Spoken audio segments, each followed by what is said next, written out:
मंत्री जी, माननीय कैबिनेट केंद्रीय मंत्री मनोहर लाल जी, प्रदेश अध्यक्ष मोहनलाल बड़ोले जी पुष्पांजलि अर्पित कर रहे हैं और मंच की तरफ अब बढ़ रहे हैं। मैं मंच पर माननीय जगत प्रकाश नड्डा जी के पहुंचने पर, माननीय मुख्यमंत्री जी के पहुंचने पर और माननीय मनोहर लाल जी के पहुंचने पर स्वागत करता हूं। अब विधिवत रूप से कार्यक्रम शुरू होगा और मैं सभी मीडिया साथियों से, मीडिया के जितने भी साथी हैं जो आगे फोटो ले रहे हैं, इसके बाद वो तुरंत ही पीछे अपना अपना स्थान ले लें। ये कुछ क्षणों में ही कार्यक्रम विधिवत रूप से शुरू हो जाएगा। जिस तरह से भारतीय जनता पार्टी का रोड मैप अगले 5 साल का रखा जाएगा वो आपके सामने होगा। किस तरह से भारतीय जनता पार्टी अगले 5 साल हरियाणा के विकास के लिए, हरियाणा के उत्थान के लिए, विकसित हरियाणा के लिए काम करेगी, वो आपके सामने रखा जाएगा। मैं माननीय मंच पर उपस्थित सभी हमारे वरिष्ठ नेताओं का स्वागत करता हूं और विधिवत रूप से अपने कार्यक्रम की शुरुआत करता हूं। मैं आप सभी फोटोग्राफर और मीडिया के बंधुओं से वो फोटो लेकर अपना अपना स्थान ले ले ताकि कार्यक्रम में किसी प्रकार का विघ्न न आए। आराम से। माननीय जगत प्रकाश नड्डा जी, हमारे राष्ट्रीय अध्यक्ष जी हमारे बीच में हैं। कुछ ही क्षणों में हरियाणा भारतीय जनता पार्टी का संकल्प पत्र आपके बीच में होगा। रोड मैप हरियाणा का आपके सामने होगा। माननीय मुख्यमंत्री जी भी और माननीय वरिष्ठ नेता सभी उपस्थित हैं, वो आपके सामने उनका विमोचन करेंगे। अभी मैं इस कार्यक्रम की शुरुआत स्वागत की परंपरा से करता हूं। हमारे प्रदेश अध्यक्ष मोहनलाल कौशिक जी हमारे राष्ट्रीय अध्यक्ष जी को पगड़ी पहनाकर उनका स्वागत करेंगे। ये रखिए आराम से। मैं अभी आप सभी मीडिया साथियों के से निवेदन करता हूं कि वो शांति बनाए रखें। अभी स्वागत हो रहा है और बड़ी शांति से मैं स्वागत की इस कड़ी को आगे बढ़ाते हुए माननीय मुख्यमंत्री जी से निवेदन करता हूं कि वो पटका पहनाकर हमारे राष्ट्रीय अध्यक्ष जी का स्वागत करें। मैं स्वागत की इस कड़ी को और आगे बढ़ाता हूं और मैनिफेस्टो कमेटी के अध्यक्ष माननीय ओम प्रकाश धनखड़ जी से निवेदन करता हूं कि वो बुक्के देकर माननीय राष्ट्रीय अध्यक्ष जी का स्वागत करें। स्वागत की यह कड़ी मैं सभी मीडिया कर्मियों से निवेदन करता हूं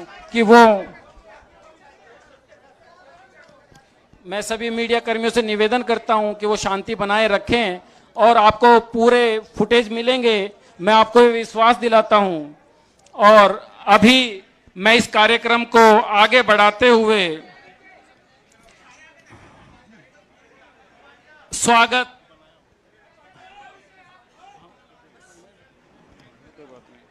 मैं आप सभी से निवेदन करता हूं कि शांति बनाए रखें। कुछ ही क्षणों में हरियाणा भारतीय जनता पार्टी कैसे काम करने जा रही है अगले 5 साल में, उसका रोड मैप आपके सामने होगा। मैं माननीय प्रदेश अध्यक्ष मोहनलाल बड़ोले जी को निवेदन करता हूं कि वो आए और अपना स्वागत भाषण रखें।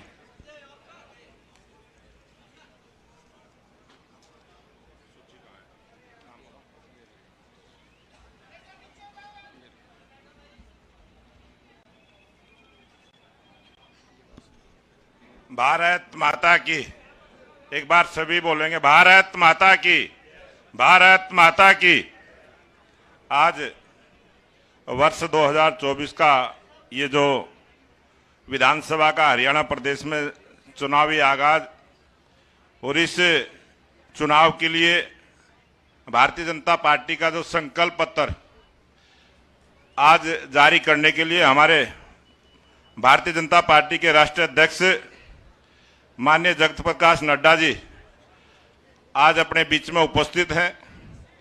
हमारे प्रदेश के लोकप्रिय मुख्यमंत्री नायब सिंह सैनी जी, हमारे पूर्व में मुख्यमंत्री रहे मनोहर लाल जी, वर्तमान में केंद्रीय मंत्री और इस संकल्प पत्र कमेटी के अध्यक्ष की जिम्मेवारी हमारे राष्ट्रीय सचिव ओम प्रकाश धनखड़ जी, केंद्रीय चुनाव समिति की सदस्य बहन सुधा यादव जी, राज्यसभा सांसद सुभाष बराड़ा जी, पूर्व प्रदेश अध्यक्ष रामविलास शर्मा जी, पूर्व सांसद अशोक तंवर जी, केंद्रीय मंत्री राव इंद्रजीत जी, केंद्रीय मंत्री कृष्णपाल गुर्जर जी, राज्यसभा सांसद रामचंद्र जांगड़ा जी, हमारे इस चुनाव की जो समिति बनी इसके संयोजक कुलदीप बिश्नोई जी, विशंबर वाल्मीकि जी पूर्व मंत्री, पूर्व में मेयर रहे मनमोहन गोयल जी और मंच पर आसीन सभी नेतागण,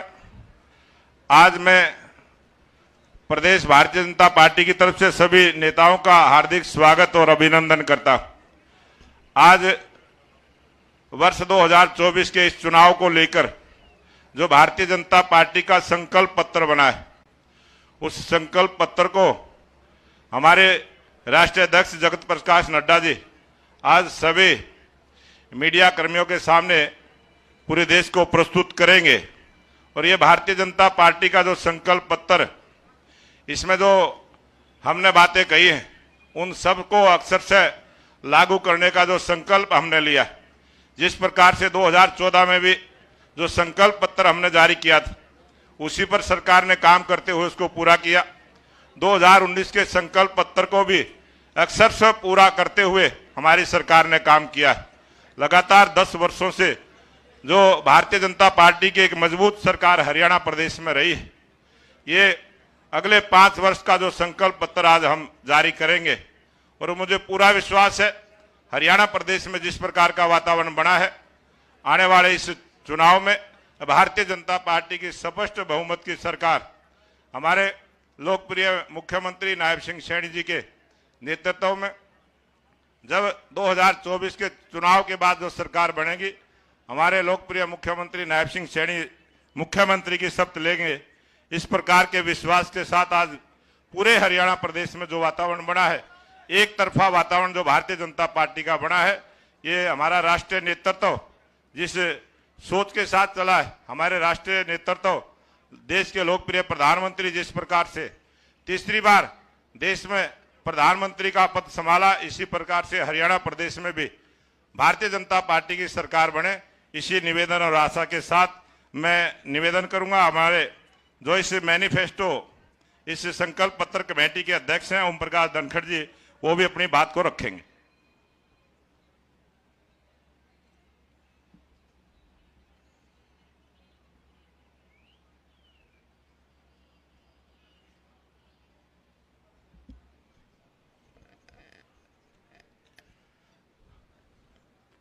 हमारे राष्ट्रीय अध्यक्ष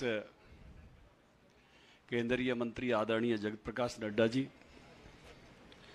हमारे लोकप्रिय मुख्यमंत्री नायब सैनी जी, प्रदेश अध्यक्ष मोहनलाल बड़ौरी जी, आदरणीय मनोहर लाल जी, कुलदीप बिश्नोई जी, सुधा यादव जी, राव इंद्रजीत सिंह जी, कृष्णपाल गुर्जर जी, रामविलास शर्मा जी, हमारे प्रभारी धर्मेंद्र प्रधान जी, सतीश पूनिया जी, सुरेंद्र नागर जी, इस सुभाष बराड़ा जी, रामचंद्र जांगड़ा जी, अशोक तंवर जी, मनमोहन गोयल जी, इस मौके पर उपस्थित रेखा शर्मा जी, पार्टी के पूरा का पूरा नेतृत्व आज इस मौके पर उपस्थित है।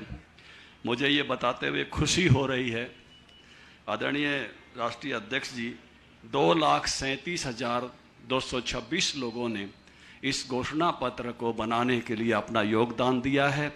उन सब का मैं दिल की गहराइयों से आभार व्यक्त करता हूँ।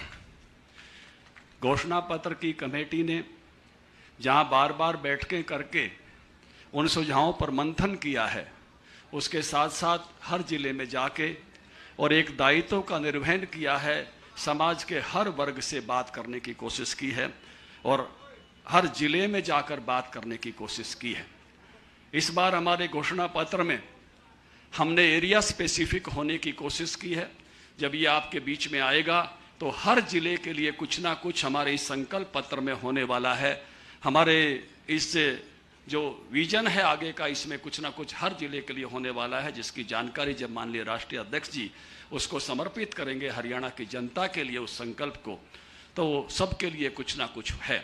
उसमें महिला, युवा, किसान, उद्योगपति, छोटे व्यापारी, हमारे पिछड़े वर्ग के लोग, हमारे अनुसूचित जाति समाज के लोग, हमारे बेरोजगार युवा, समाज का कोई भी वर्ग, कोई भी सेक्शन उससे अछूता नहीं है।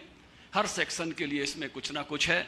एक बात मैं जरूर कहना चाहूँगा कि भारतीय जनता पार्टी जब अपना संकल्प पत्र लेके आती है तो उसको सिद्धि तक पहुंचाने का रास्ता भी तय करके आती है। हमारे संकल्प पत्र में हम ऐसी घोषणाएं नहीं करते हैं जो बजट के समानुपातिक नहीं हो।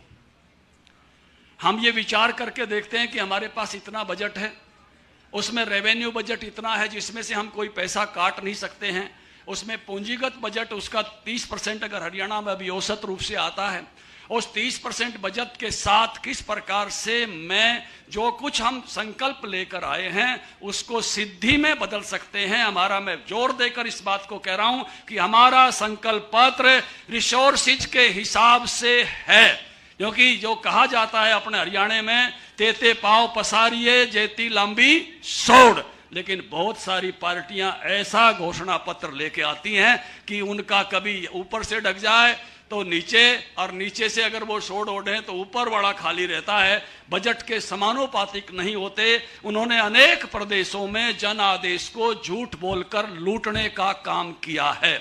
मैं आज मीडिया के जो मित्र यहाँ उपस्थित हैं, मैं विशेष तौर से उनसे चाहूंगा कि वो ये बहस चलाएं कि जो कुछ दूसरी पार्टियां कह रही हैं उनका संकल्प पत्र, घोषणा पत्र किस प्रकार से कितने बजट को पर पूरा होने वाला है और हमारा संकल्प पत्र कितने बजट में पूरा होने वाला है। क्योंकि हमने जो पहले किया है, मैं आभारी हूं नेतृत्व का।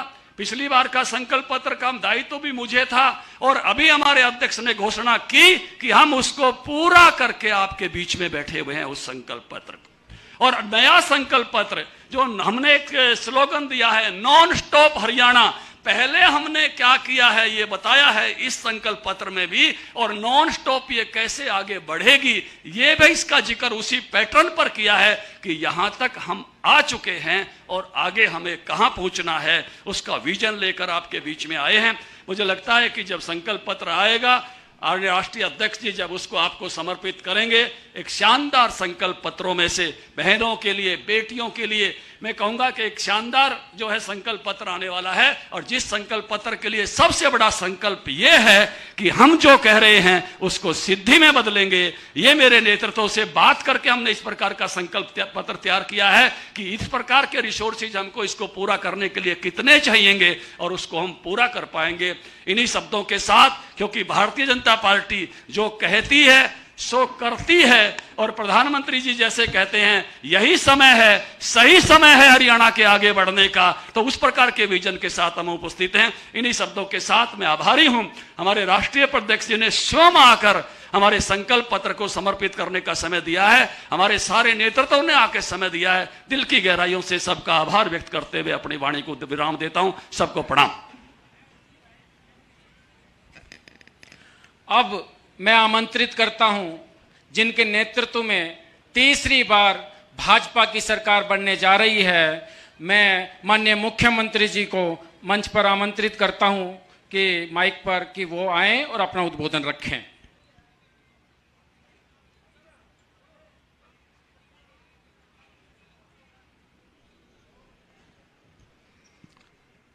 आज हमारे लिए बहुत ही, हरियाणा के लिए गर्व का दिन है। हमारे भारतीय जनता पार्टी के माननीय राष्ट्रीय अध्यक्ष आदरणीय जेपी नड्डा जी अभी हम सबके सामने जो हरियाणा के 2 करोड़ 80 लाख लोगों की आकांक्षाओं पर, अपेक्षाओं पर हमारी सरकार लगातार पीछे भी उसको पूर्ण कर रही है, और आगे भी जो अभी संकल्प पत्र आदरणीय नड्डा जी हरियाणा प्रदेश के लोगों की अपेक्षाओं के ऊपर खरा उतरे, उसको जारी करने वाले हैं। मैं आज इस रोहतक की भूमि पर आदरणीय नड्डा जी का बहुत बहुत स्वागत करता हूं और सभी हमारे पार्टी के सीनियर लीडरशिप, सभी केंद्रीय मंत्री, सभी हमारे पार्टी के प्रमुख पदाधिकारी, हमारे प्रभारीगण, मित्रों, आज जो मैनिफेस्टो आदरणीय संकल्प पत्र नड्डा जी जारी करेंगे, ये हमारे लिए कोई चुनावी या घोषणा नहीं है। और आज मैं कह रहा हूं कि ऐसा भी नहीं है कि हमारे लिए यह हमारा संकल्प है, हमारा ध्येय है, हमारा लक्ष्य है। हमने जो कहा है उसको पूरा किया है। मैं अगर आप लोगों को थोड़ा पीछे ले जा करके बताना चाहता हूं कि हमने 2014 में जो हमारा मैनिफेस्टो था, आप उसको उठा करके देखेंगे, हमने उसको 100% लागू किया है। 2000 जिसमें लगभग 187 वायदे हमने किए थे, हमने 187 संकल्प उसके अंदर लिए थे। 187 के 187 हमने 2014 में पूरे किए हैं। हमने 2019 का अगर मैनिफेस्टो हम देखें, उसमें भी हमने लगभग 265 लोगों से जो उनके सुझाव आए थे उसके ऊपर संकल्प लिया था। ऐसे 265 वायदे थे जिसके ऊपर हमने संकल्प लिया। हमने उनको पूर्ण रूप से धरातल के ऊपर उतारने का काम वह हमारी सरकार ने किया है। आप हमारे मैनिफेस्टो को देख सकते हैं और हमने जो वायदा किया उसको पूरा किया है। तभी जनता भाजपा पर भरोसा करती है। बाकी पार्टी का मैनिफेस्टो, दूसरे दलों के जो मैनिफेस्टो हैं, जो उनके घोषणा पत्र हैं, अगर आप उनको उठा करके देखेंगे तो एक ऐसी स्थिति ध्यान में आती है। एक विज्ञापन चलता है, भ्रामक विज्ञापन, जैसे 2 दिन में जीवन बदल जाएगा। उस तरह के वादे होते हैं विपक्षी दलों के मैनिफेस्टो के अंदर। एक सजबाग दिखाते हैं, एक चकाचौंध लेकर के आते हैं। हमने देखा है कि उनके जो वायदे हैं, जो उन्होंने अपने मैनिफेस्टो के अंदर घोषणाएं की हैं, और चुनाव के बाद लोग मैनिफेस्टो को उठाकर नहीं देखते कि क्या कहा था, और हम चुनाव के बाद पहला काम अपने वादों को पूरा करने का करते हैं। और इस बार भी हम यही करेंगे। हमारे घोषणा पत्र में लिखी हर एक बात 8 तारीख को रिजल्ट आने के बाद हम अपने संकल्प पत्र के ऊपर गति से काम शुरू कर देते हैं। और इसका उदाहरण आप देखेंगे कि जो वायदा हमने किया इस घोषणा पत्र से पहले ही कर दिया। और अपने हरियाणा के युवाओं से भी हमने ये बात कही है कि अभी तो घोषणा पत्र भी नहीं, वो आज जारी हो रहा है। हमने जो हमारे 24,000 युवा साथी थे जिनका रिजल्ट रोक दिया गया, वो कांग्रेस के भर्ती रोको गए जो हुड्डा साहब के द्वारा प्रायोजित है। 24,000 युवाओं की भर्ती को वो रोक दिया गया। और हमने ये संकल्प लिया है कि हम इन 24,000 युवाओं को पहले ज्वाइनिंग लेटर देंगे और बाद में हम शपथ लेंगे, क्योंकि हमारी जो पार्टी, हमारी सरकार है, युवाओं के साथ हम मजबूती से खड़े हैं। उनके साथ कोई समझौता हम नहीं करते हैं। हमने जो वायदे किए थे उन वायदों को पूरा करना हमारी सरकार का प्रथम दायित्व है। कांग्रेस अपने झूठे वादों और उन वादों के वजन में ही उसकी दलदल में फंस जाती है। यह बात आज आप नोट कर लीजिए। जनता त्रस्त है कांग्रेस के इन सेक्स चिल्ली बातों से और झूठे वादों से। हिमाचल से, तेलंगाना से, कर्नाटक से कांग्रेस की सरकार से लोग ऊब चुके हैं। हरियाणा की जनता सच और सही के साथ है और भाजपा जो कहती है उसको पूरा करती है। कांग्रेस ने जिस प्रकार के वायदे किए हैं, कांग्रेस ने कहा कि खटाखट और टकाटक की जो कांग्रेस की जुगलबंदी है, भारतीय जनता पार्टी उसमें विश्वास नहीं करती है। मैं आज आप लोगों को इस बात के लिए बताना चाहूंगा कि 8 तारीख को जब रिजल्ट आने के बाद आप मैनिफेस्टो को अपने पास रख लेना और टिक लगाते जाना कि जो वायदे पूरे हो जाएंगे मैं फिर आपसे इसके बाद मिलूंगा कि हमारी सरकार कितनी गति से अपने वायदों के ऊपर पूरा करती है। मैं आज आदरणीय जगत प्रकाश जी नड्डा हरियाणा के जो हमारे 2 करोड़ 80 लाख लोगों की तरफ से जो सुझाव हमारे इस संकल्प पत्र में आए हैं उनको आज यहाँ पर जारी करेंगे और हम ये पूर्ण विश्वास के साथ कि जो संकल्प भारतीय जनता पार्टी लेती है उस संकल्प को 100% पूरा करती है। कांग्रेस ने हमेशा देश के लोगों के साथ, प्रदेश के लोगों के साथ वायदे तो किए हैं परंतु उन वादों को घोषणा में ही रह गए हैं, पूरा नहीं हुए हैं और लोग आज उनकी असलियत को जान चुके हैं। और हमारा जो वायदा है वो वायदा जनता के साथ है, जनता के साथ मिलकर के उसको पूरा करने की जिम्मेवारी हमारी है। मैं आज इस अवसर के ऊपर आदरणीय नड्डा जी को आज संकल्प पत्र हरियाणा की जनता की अपेक्षाओं के ऊपर आज जारी कर रहे हैं। मैं नड्डा जी का धन्यवाद करता हूं और हरियाणा की जनता को मैं बहुत बहुत बधाई देता हूं कि जो हमारा संकल्प पत्र है उसको पूरा करने की जिम्मेवारी हमारी है। आदरणीय प्रधानमंत्री जी ने जो शब्द कहा था ज्ञान, हमारा जो संकल्प पत्र है उस बात के ऊपर वो 100% मजबूती से उतरेगा।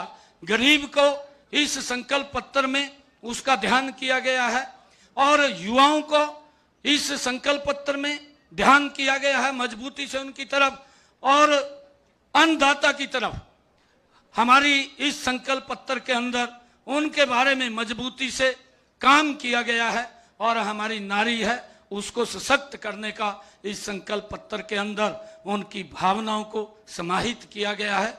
जो ये ज्ञान है इस ज्ञान के आधार के ऊपर हमारा संकल्प पत्र आदरणीय प्रधानमंत्री जी के उस विजन को जो उन्होंने संकल्प लिया है 2047 तक ये भारत विकसित राष्ट्र बनेगा, हरियाणा उसमें पीछे नहीं रहेगा।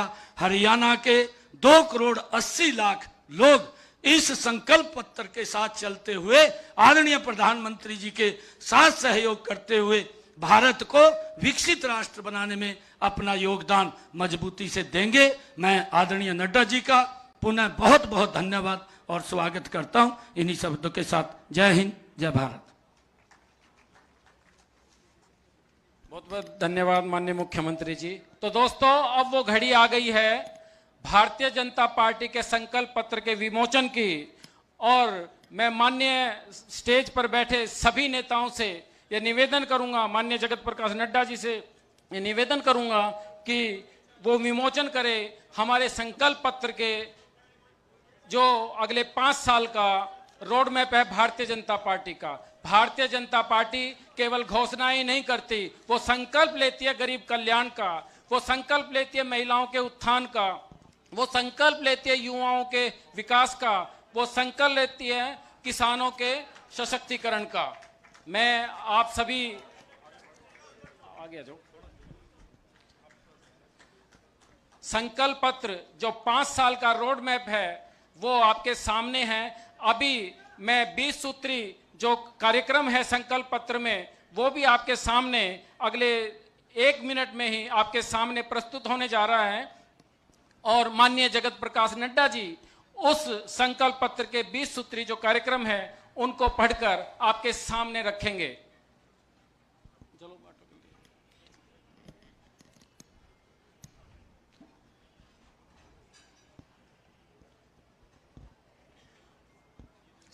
सभी के आदमी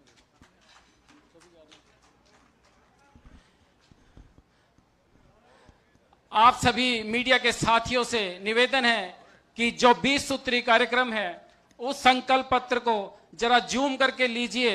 वो अगले 5 साल का हरियाणा का रोड मैप है जो आपको बताएगा कि किस तरह भारतीय जनता पार्टी हरियाणा के विकसित हरियाणा के लिए काम कर रही है।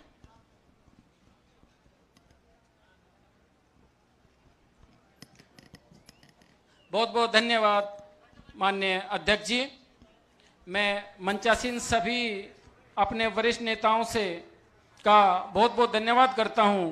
और अब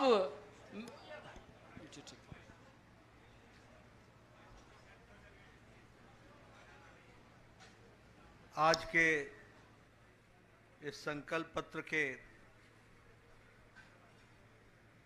लोकार्पण पर मंच पर उपस्थित हमारे बहुत ही यशस्वी मुख्यमंत्री श्री नायब सिंह सैनी जी, हमारे प्रदेश के जुझारू अध्यक्ष श्री मोहन लाल बड़ोली जी, हमारे भारत सरकार में मंत्री और आपके पूर्व मुख्यमंत्री, हम सबके प्रिय और वरिष्ठ नेता मनोहर लाल खट्टर जी, हमारे इस संकल्प पत्र के रचयिता और अध्यक्ष और पूर्व अध्यक्ष पार्टी के हमारे ओम प्रकाश धनखड़ जी, भारत सरकार में मंत्री राव इंद्रजीत सिंह जी, भारत सरकार में मंत्री श्री कृष्णपाल जी, हमारे संसदीय बोर्ड की सदस्या बहन सुधा यादव जी, कुलदीप बिश्नोई जी, हमारे संयोजक चुनाव संचालन समिति के, हमारे वरिष्ठ नेता और मेरे बड़े भाई रामविलास शर्मा जी, रामचंद्र जांगड़ा जी, हमारे राज्यसभा के सदस्य सुभाष बराला जी, बहन रेखा शर्मा जी, सम्मानित मंच और यहाँ उपस्थित हरियाणा के सभी वरिष्ठ पत्रकार बंधु, सज्जन वृंद, मुझे ये सौभाग्य मिला है कि मैं आज हरियाणा की धार्मिक भूमि, पवित्र भूमि, संतों की भूमि, सामाजिक सुधारकों की भूमि, स्वतंत्रता सेनानियों की भूमि, वीर भूमि और खेल स्पर्धा में अपना स्थान रखने वाली ऐसी पुण्य भूमि हरियाणा को मैं नमन करके अपनी बात को प्रारंभ करता हूं। आज मुझे मैनिफेस्टो रिलीज करने का सौभाग्य मिला है और पत्रकारों के साथ वार्ता करने का भी मौका मिला है। मैं अपनी ओर से सबसे पहले तो पत्रकार बंधुओं को बहुत बहुत शुभकामनाएं भी देता हूं और उनका भी अभिनंदन और स्वागत करता हूं। हमें मैनिफेस्टो के बारे में अगर समझना हो तो मैं हमेशा एक बात कहता हूं, जिसका जिक्र ओम प्रकाश धनखड़ जी ने भी किया, जिसका जिक्र हमारे अध्यक्ष जी ने भी किया और जिसका जिक्र हमारे मुख्यमंत्री जी ने भी किया, कि हम मैनिफेस्टो को कैसे देखते हैं। साधारणतः कांग्रेस ने जो रिवायत चलाई उसने मैनिफेस्टो या संकल्प पत्र को लोगों की नजरों में एक डाइल्यूटेड डॉक्यूमेंट बना दिया। उस डॉक्यूमेंट का रेलेवेंस कांग्रेस ने और कांग्रेस की संस्कृति ने लंबे समय में उसकी इस रेलेवेंस को समाप्त कर दिया। उनके लिए यह डॉक्यूमेंट महज एक औपचारिकता है, उनके लिए यह डॉक्यूमेंट महज एक रिवायत को पूरा करना है और उनके लिए यह डॉक्यूमेंट लोगों के साथ छलावा करना है। अब मैं अगर इसकी चर्चा करूं तो मैं सबसे पहले तो यह बताना चाहूंगा कि आप हरियाणा की एक को ही याद कर लीजिए। 10 साल पहले हरियाणा की छवि क्या थी? 10 साल पहले हरियाणा की छवि पर्ची और खर्ची पर नौकरी लगने वाली स्थिति थी। मैं ठीक बोल रहा हूं कि गलत बोल रहा हूं? पर्ची पर नौकरी लगती थी कि नहीं? नौकरियों के चलते लोगों को सजाएं हुई कि नहीं हुई? जो सत्ता में बैठे थे वो तकलीफ में आए कि नहीं आए? उसी तरीके से अगर आप देखिए तो हरियाणा जमीनों के घोटाले के लिए जाना जाता था। तो अगर हम उन पार्टियों की चर्चा करें तो उनका मैनिफेस्टो, रियल मैनिफेस्टो तो ये था, जमीन का घोटाला, औने पौने दाम में जमीन को लेना और उससे मुनाफा कमाना, किसानों की जमीन को हड़पना और उसके लैंड यूज को बदलना, ये सारी, आप बताइए 10 साल पहले भ्रष्टाचार की छवि थी कि नहीं सरकारों की? हरियाणा की हर सरकार भ्रष्टाचारी कहलाती थी कि नहीं कहलाती थी? इसलिए आज जब हम संकल्प पत्र की बात करते हैं, जिसका मैं अभी विस्तृत विवरण रखूंगा ताकि आपके ध्यान में आए कि हमारे लिए मैनिफेस्टो या संकल्प पत्र यह कितना महत्वपूर्ण है। और इसीलिए मैं ये कहूंगा कि सबसे पहले तो जो हम लोगों ने कहा है नॉन स्टॉप हरियाणा। अब हम तो जो बैठे हैं मंच पर भी और नीचे भी हमारे साथी, हम तो हरियाणा की सेवा नॉन स्टॉप कर रहे हैं, लेकिन इसको नॉन स्टॉप रखने में बहुत बड़ी जिम्मेवारी आपको निभानी है और आपको संकल्प को पूरा करना है। मैं तो आपके सामने रिपोर्ट कार्ड रख दूंगा, मैं आपके सामने जानकारियों के साथ विषयों को रखना चाहूंगा। अभी अभी मैं इसलिए कहता हूं क्योंकि how do you assess the seriousness of the संकल्प पत्र? यह सीरियस डॉक्यूमेंट कैसे बनता है? यह सीरियस डॉक्यूमेंट इस बात से बनता है कि जो कहा था वो किया है, जो नहीं कहा था वो भी करके दिया है, और जो कहेंगे वो पूरा करके देंगे, ये इस बात की गारंटी है। और इसीलिए मैं इस रिपोर्ट कार्ड की बात करता हूं और आपको साफ दिखलेगा कि हरियाणा बदला है और फर्क साफ है, क्लैरिटी के साथ है। और जब मैं इसकी चर्चा करता हूं तो पत्रकार बंधुओं से मैं निवेदन करता हूं कि वो मेरे आंकड़े नोट कर लें। हरियाणा का 2014 में पर कैपिटा इनकम 1,37,000 थी। आज हरियाणा की पर कैपिटा इनकम 3 लाख रुपए है। इसका मतलब दुगना हो गया पर कैपिटा इनकम।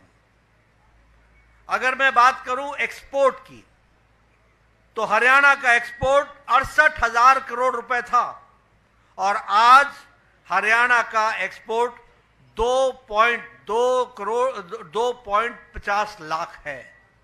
यानी हरियाणा का एक्सपोर्ट 3 टाइम यानी 3 गुना बढ़ गया। यह भी हमको ध्यान में रखना है। मैं स्वास्थ्य मंत्री भी हूं, आजकल मेरे पास जिम्मेवारी है।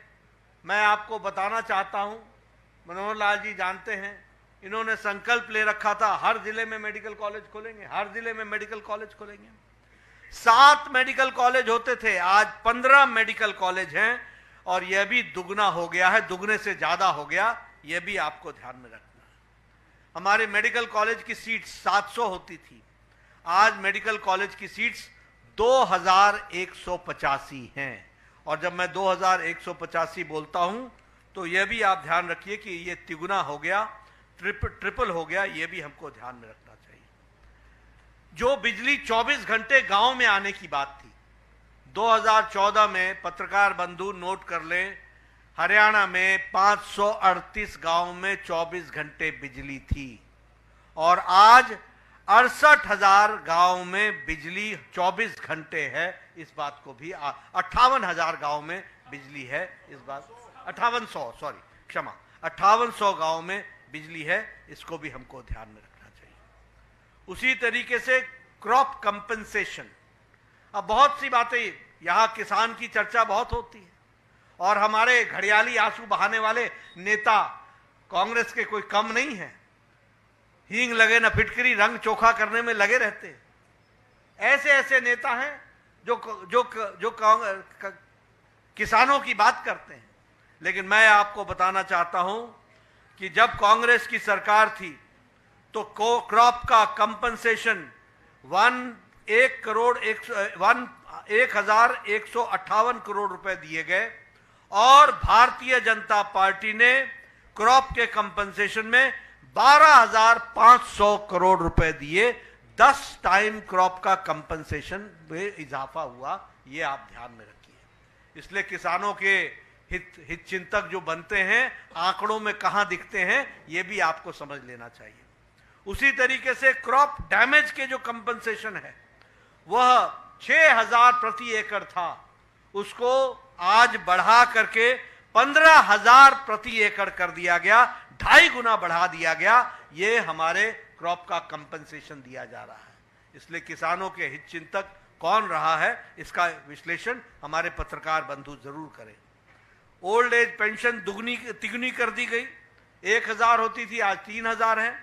उसी तरीके से एमएसपी जो सिर्फ 8 क्रॉप्स पर मिलती थी, 8 क्रॉप्स, ये किसान के हित चिंतक, ये किसान के हितैषी बरसों से 8 से ज्यादा फसलों पर एमएसपी नहीं देते थे। आजकल एमएसपी की गारंटी मांगने फिर रहे हैं। इनको मैं बताना चाहता हूं कि ये हमारी सरकार थी जिसने आज 24 फसलों पर, 24 क्रॉप्स पर उसके लिए एमएसपी देना निश्चित किया है और उसको आगे बढ़ाया है। ये बात भी हमको ध्यान में रखना चाहिए। इसलिए जो कहा था, वो जो नहीं कहा था, वो भी करके दिया है। मैं यहां आपके सामने बताना चाहता हूं, जिसके बारे में इन्होंने हमारे सैनी साहब ने आपको बता दिया कि हमने 100% अपना 2014 का और 2019 का मैनिफेस्टो लागू करने के बाद हम आपके सामने हाजिर हुए हैं। ये रिपोर्ट कार्ड की संस्कृति ये किसने सिखाई? मैं पत्रकार बंधुओं से पूछना चाहता हूं, 10 साल पहले आपने देखा था किसी नेता को रिपोर्ट कार्ड रखते हुए? 10 साल पहले किसी को देखा था आपने कोई आंकड़े रखते हुए? लेकिन आज हम आपके सामने रिपोर्ट कार्ड रख रहे हैं। और इसीलिए मैं आपको बताना चाहता हूं कि आज हर खेत को पानी स्कीम के तहत हमने हर एक एग्रीकल्चरल लैंड को आज सिंचित कर दिया है, 100% इरिगेटेड कर दिया है। ये बदलता हरियाणा है जिसको हमको समझना है। ये किसान की तस्वीर और तकदीर बदलने का काम किया है। इंटरेस्ट फ्री एग्रीकल्चरल लोन जो है वो 3 लाख फार्मर्स को, तो 3 लाख फार्मर्स को दिया जाएगा, उसकी भी व्यवस्था की गई है। उसी तरीके से ये जब मंडी में जाते हैं तो उनको 10 रुपए की थाली भोजन की मिल सके, इसकी भी व्यवस्था की गई है। अगर मैं इंफ्रास्ट्रक्चर की बात करूं तो Delhi Sonipat Panipat regional rapid transport system, इसको शुरू कर दिया गया है। और उसी तरीके से भारत का पहला एलिवेटेड रेलवे लाइन वह आपके शहर रोहतक में बनी है, इसको भी हमको ध्यान में रखना चाहिए। उसी तरीके से हिसार को एयरपोर्ट बनाया गया है, दिल्ली के लिए, जयपुर के लिए, जम्मू के लिए, देहरादून के लिए यहां से एयर सर्विस शुरू हुई हैं। और 1000 से ज्यादा खेल नर्सरी बनाई गई और हरियाणा स्टार्टअप मिशन को भी प्रारंभ किया गया। अगर मैं महिलाओं की बात करूं तो विवाह शगुन योजना में एनुअल इनकम जो थी उसको 1.8 लाख तक बढ़ा दिया गया ताकि ज्यादा से ज्यादा हमारी बहनें उसमें कवर हो सके, उस बात को किया गया है। प्रधानमंत्री मोदी जी ने हरियाणा प्रदेश के लिए टैक्स डिवोल्यूशन में 4 गुना बढ़ा दिया और 76,000 करोड़ रुपए आपको टैक्स डिवोल्यूशन में हरियाणा को दिए गए। उसी तरीके से ग्रांट्स इन एड में 3.5 गुना बढ़ा दिया गया, आपको 70,000 करोड़ रुपए उसमें भी दिए गए। स्मार्ट सिटी में फरीदाबाद को और करनाल को 15,000 करोड़ रुपए दिए गए, इसकी भी व्यवस्था की गई है। और जल जीवन मिशन में आपके लिए हर घर को नल दिया जाए, इसकी सुव्यवस्था हरियाणा की सरकार ने किया, जो कहा था वो करके दिया है। आज मुझे खुशी है ये बताते हुए, इंफ्रास्ट्रक्चर की बात कर रहा हूं, मैं पौने 10 बजे अपने घर से निकला हूं और 11:30 बजे मैं रोहतक पहुंच गया हूं। कभी 10 साल पहले कल्पना की थी क्या? कभी कल्पना की थी? 4 घंटे लगते थे। ये फर्क साफ है जिसको हमको समझना चाहिए। आज आईआईटी दिल्ली का फाउंडेशन स्टोन रखा गया है। आपके यहां कैंसर का सेंटर, एम्स का एक्सटेंडेड बिल्ड प्रोग्राम वो झज्जर में किया गया है। उसी तरीके से योगा और नेचुरोपैथी झज्जर में खोल दिया गया है। राव इंद्रजीत सिंह साहब यहां बैठे हैं, इनको पता है all India institute of medical sciences, आज वो रेवाड़ी में उसका काम शुरू कर दिया गया है। उसी तरीके से मेट्रो का गुड़गांव में 5,450 करोड़ रुपए की लागत से उसका भी स्टोन रख दिया गया है, उसको भी काम को शुरू किया गया है। हीरा में यानी हाईवेज, इंटरनेट, रेलवेज और एयरपोर्ट्स में हम आगे बढ़े हैं।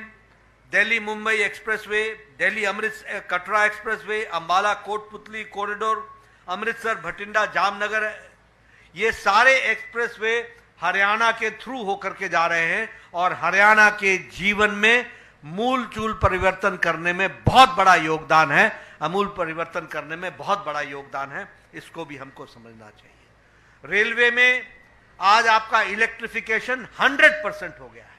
रेलवे का बजट हरियाणा में 9 टाइम्स बढ़ा दिया गया है और उसी तरीके से western dedicated freight corridor Rewari से लेकर मदर तक इसका भी बनाने का काम चला है। तो इस तरीके से ऑप्टिकल फाइबर में 6000 गांव को जोड़ लिया गया है, 6000 विलेजेस को ये पहुंचा दिया गया है और हिसार का, जैसा मैंने बताया, एयरपोर्ट को ऑपरेशनलाइज कर दिया गया है। इसलिए ये मैंने सारी बातें आपके सामने किस लिए बताई? इसलिए पत्रकार बंधु कि जब मैं आकर के आपके सामने हरियाणा का संकल्प पत्र रखता हूं तो आप ये ध्यान में रखिए, जैसा ओम प्रकाश धनखड़ ने कहा, this is a very serious document and this is the commitment. ये हमारा संकल्प है, ये हमारा कमिटमेंट है कि भारतीय जनता पार्टी की सरकार समयबद्ध तरीके से अगली बार जब आपके पास आएगी तो इन सारे वायदों को पूरा करके आएगी। इस बात को हम ध्यान में रख करके चलें और इसीलिए हम लोगों ने तय किया है कि सभी महिलाओं को लाडो लक्ष्मी योजना के तहत वित्तीय सहायता प्रदान करने के लिए प्रति माह 2100 रुपए का 2100 रुपए का सहायता प्रदान की जाएगी।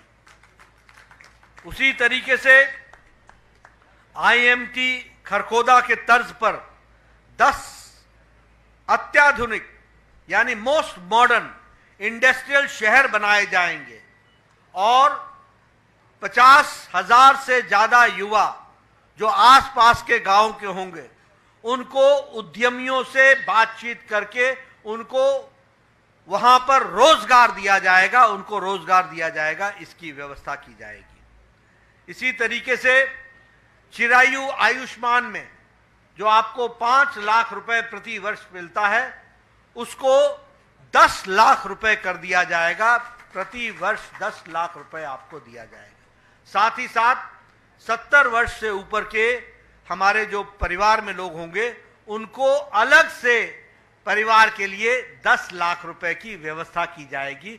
यदि 1 हो 2 हो उनको 5 लाख रुपए की व्यवस्था उनके लिए अलग से की जाएगी, यह व्यवस्था की जाएगी। एमएसपी में 24 फसलों की एमएसपी जारी रहेगी, उसको जारी रखेंगे।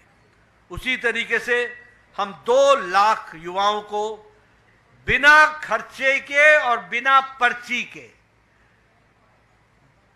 बिल्कुल ट्रांसपेरेंट तरीके से गरीब का, गांव का बेटा रोजगार लग सके, सरकारी नौकरी देने का काम 2 लाख लोगों को देंगे, इसकी हम व्यवस्था करेंगे। उसी तरीके से हम 5 लाख युवाओं को अन्य रोजगार के साधन मुहैया कराएंगे और उसके लिए नेशनल अप्रेंटिसशिप प्रमोशन स्कीम के तहत मासिक रूप से मंथली उनको स्टाइपेंड उपलब्ध कराएंगे और उनको हम 5 लाख युवाओं को हम रोजगार के अवसर पैदा करेंगे।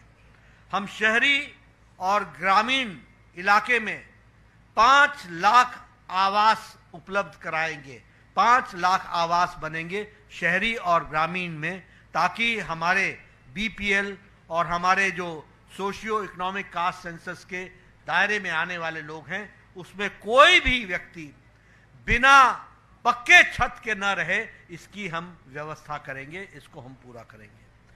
हम सरकारी अस्पतालों में मुफ्त डायलिसिस की व्यवस्था करेंगे। अब कोई भी हरियाणा का व्यक्ति डायलिसिस की व्यवस्था से बाहर नहीं रहेगा, उसको सरकारी व्यवस्था में डायलिसिस देंगे और हम सरकारी अस्पताल और प्राइवेट में भी फ्री डायग्नोसिस की सुविधा देंगे, फ्री उसका इलाज की डायग्नोसिस की व्यवस्था करेंगे, इसको भी हम पूरा करेंगे। उसी तरीके से हम ओलंपिक्स के लिए नर्सरीज क्रिएट करेंगे हर एक डिस्ट्रिक्ट में, हर एक डिसिप्लिन के लिए। और हम हर घर गृहिणी योजना के तहत अंत्योदय के बीपीएल परिवारों के लिए 500 में एलपीजी का सिलेंडर प्रदान करना जारी रखेंगे, ताकि बीपीएल और हमारे जो गरीब तबके के लोग हैं उनको 500 रुपए में सिलेंडर मिल सके, इसकी व्यवस्था करेंगे। कॉलेज जाने वाले हमारी अव्वल बालिका योजना के तहत महिला छात्राओं को हम स्कूटी का अरेंजमेंट करेंगे, उनको हम स्कूटी देंगे, इसकी हम व्यवस्था करेंगे। एक बहुत महत्वपूर्ण योजना अग्निवीर योजना में हरियाणा सरकार उनको सरकारी नौकरी की गारंटी देगा और उनको सरकारी नौकरी में अग्निवीर योजना में जोड़ेगा। उसी तरीके से केएमपी के साथ साथ ऑर्बिटल रेल कॉरिडोर का निर्माण पूरा करेंगे और पलवल, झज्जर, बहादुरगढ़, खरखौदा से चंडीगढ़ और मथुरा तक वंदे भारत ट्रेन को शुरू करेंगे, इसको हम पूरा करेंगे। इसी के साथ साथ रैपिड रेल ट्रांसपोर्ट सिस्टम में दिल्ली से पलवल, दिल्ली से धारूहेड़ा, दिल्ली से रोहतक, दिल्ली से पानीपत, इसको भी केंद्र सरकार के सहायता से इसको हम शुरू करवाएंगे। इंटरसिटी एक्सप्रेस मेट्रो सर्विस बाटा चौक फरीदाबाद से सेक्टर 56 गुरुग्राम के लिए, इसको भी हम इस सेवा को शुरू करवाएंगे और इसको हम आगे बढ़ाएंगे। उसी तरीके से पिछड़े हुए 36 बिरादरी 36 जो हमारी बिरादरियां पिछड़ी हुई हैं, उनके लिए हर एक के लिए अलग से कल्याण बोर्ड बनाएंगे और उनको आर्थिक मदद देकर के उनका कल्याण करने का काम करेंगे, इसकी अलग से हम व्यवस्था करेंगे। हम डीए और पेंशन का साइंटिफिक फॉर्मूला के आधार पर सामाजिक मानसिक मंथली पेंशन की को वृद्धि करेंगे और इसके लिए भी हमारी हरियाणा सरकार कृत संकल्प रहेगी। और हम जो ओबीसी के विद्यार्थी हैं उनके लिए मेडिकल और इंजीनियरिंग की डिग्री प्राप्त करने के लिए उनको हम पूरी की पूरी स्कॉलरशिप, फुल स्कॉलरशिप देंगे, ताकि हमारा कोई बच्चा इससे वंचित न रह जाए और उसकी पढ़ाई। ओबीसी, एससी और एसटी, इन सब के लिए हम ये मेडिकल कॉलेज और इंजीनियरिंग कॉलेज में हम व्यवस्था करेंगे और उनको पूर्ण स्कॉलरशिप दी जाएगी।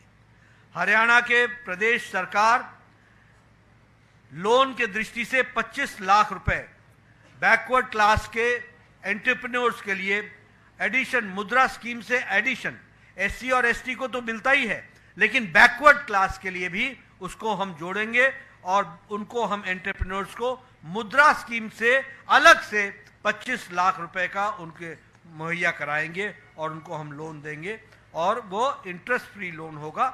इस तरीके की हम व्यवस्था करेंगे। हरियाणा को शिक्षा का ग्लोबल एजुकेशन हब बनाएंगे और इसके लिए आर्टिफिशियल इंटेलिजेंस के मॉडल स्किल्स को भी हम उसमें प्रयोग करेंगे और उसको हम लाएंगे। ये जो हमारे अरावली के जंगल हैं, इसको हम 10,000 एकड़ की साउथ हरियाणा में हम इंटरनेशनल लेवल का सफारी बनाएंगे, ताकि टूरिज्म को हम अट्रैक्ट कर सकें। इस तरीके के हमारे 20 संकल्प हमने आपके सामने रखे हैं। ये 20 संकल्पों के साथ बाकी आपको मैनिफेस्टो की डिटेल्स मिल जाएगी, जिसमें बाकी सारी बातें हैं, लेकिन नॉन स्टॉप हरियाणा। अब हमारे तरफ से तो गाड़ी चलती रहेगी, सिग्नल आप ना डाउन करें इसकी चिंता आपको करनी पड़ेगी, हमारी गाड़ी बिना स्टॉप के चलती रहेगी। यह मैं आपसे निवेदन करने आया हूं और आपसे अपना लाइसेंस रिन्यू कराने के लिए आया हूं। इन्हीं शब्दों के साथ बहुत बहुत धन्यवाद।